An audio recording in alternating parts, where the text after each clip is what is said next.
welcome back to the channel. Today we're going to be doing an unboxing video of the Transformers Legacy Velocitron Speedia 500 Collection Override and Road Hauler. So let's quickly take a look at the packaging. I'm just going to move one off to the side so I can have, of course, some more space. Let's start off with Override. This is a figure, of course, from the Cybertron show, and I think this looks really cool in packaging. So, of course, we have the Legacy logo, we have Cybertron Universe Override, we have Transformers on the side. Of course, this is a Voyager class size figure.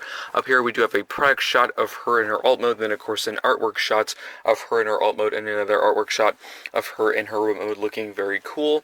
On the side, another artwork of her looking very cool. On the back, she transforms in 19 steps, of course, a picture of her robot and alt mode, and that is pretty much it for the packaging. So I'm just going to quickly take her out of packaging. Just taking this open like that, and then we can slide her out. And then we just quickly take this packaging off to the side and out of the way. And here we have, of course, Override in her alt mode, and I think that looks super cool. Kind of an interesting note, her weapon is actually packaged here, but the deluxes are actually packaged on the back in that paper foil sort of stuff, so that's kind of interesting how they package them differently, but that car actually looks super cool. So I'm just going to take this one up to the side, and then we will quickly open up Road Hauler, and then of course I'll take him out of the twisty ties and give you my first impressions. So as for the packaging for this figure, of course we do have an open view of Road Hauler in his really cool looking crane mode, and of course we have an artwork of him with his really cool hose and looking very cool in that battle position. Of course he has his blaster in his other hand. We have Road Hauler, Transformers, the Legacy logo. This is also a Voyager class size figure, and of course a product shot of the alt mode and an artwork shot of the alt mode, and another artwork of him looking very cool. And on the back, he transforms in 18 steps. Of course, this is just a direct repaint, slight remold of Grapple, and of course with a brand new head sculpt, but of course the accessories are the same. So let me just quickly take him out of packaging. I'm just going to open up this flap right here, like that. Open up these flaps, and then we can, of course, slide this out.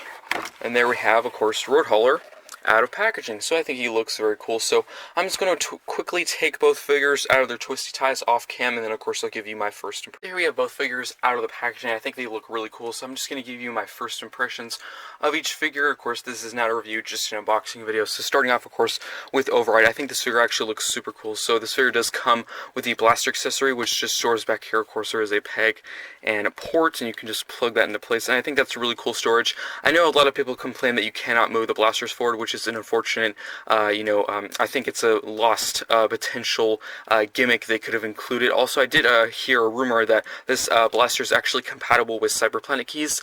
I think that'd be pretty cool if they included, even though it doesn't actually do a feature, because if you do look at both figures, this only comes with one accessory. This figure comes with 3, so I think it'd be nice maybe if they just included a Cyberplanet key, just, for the kicks, just to, have a cool presentation or battle pose for the figure. But overall, I think this car mode actually looks super cool in my opinion. I love the angles and the details. I do like how the accessory stores, but I have to agree with everyone else. I kind of wish the blasters moved forward, but I wouldn't say it's a bad figure because of that missed opportunity. But let's now move on to Road Hauler. Of course, again, this is just a direct repaint, remold of the Grapple figure from, I think, Earthrise Wave 1. So, of course, it comes with the same hook attachment, and, of course, the blaster and the hose piece, which is cool and all, but, of course, the main attraction would probably be the robot mode, because the robot mode does have a brand new head sculpt. It's more of a yelling, screaming head sculpt, but I actually really do like this nice screen they used. I think it looks really good, but I do have to re-say what I said earlier, that this is just a repaint, remold, and it comes with 3 accessories. And of course, this is a brand new mold, and it only comes with 1. So I kind of feel like we were maybe jiffed a little bit on this figure, but overall, I think the design and look of this car looks super cool, and I cannot wait to transform it for the first time. So of course, reviews for both these figures coming very soon as stop motions as well. Let me know what you think of these 2 figures in the comment section down below. And unfortunately, the last figure I do need is Scourge, and I do have that figure ordered on Hasbro, but unfortunately, it was just delayed to October 1st. So maybe you'll be able to find it earlier, but as of right now, expect that review to be a little bit later. But of course, these 2 coming very soon. I think they're pretty good figures. Let me know what you think of them in the comment section down below, and that's pretty much it for this unboxing video. I'll see you.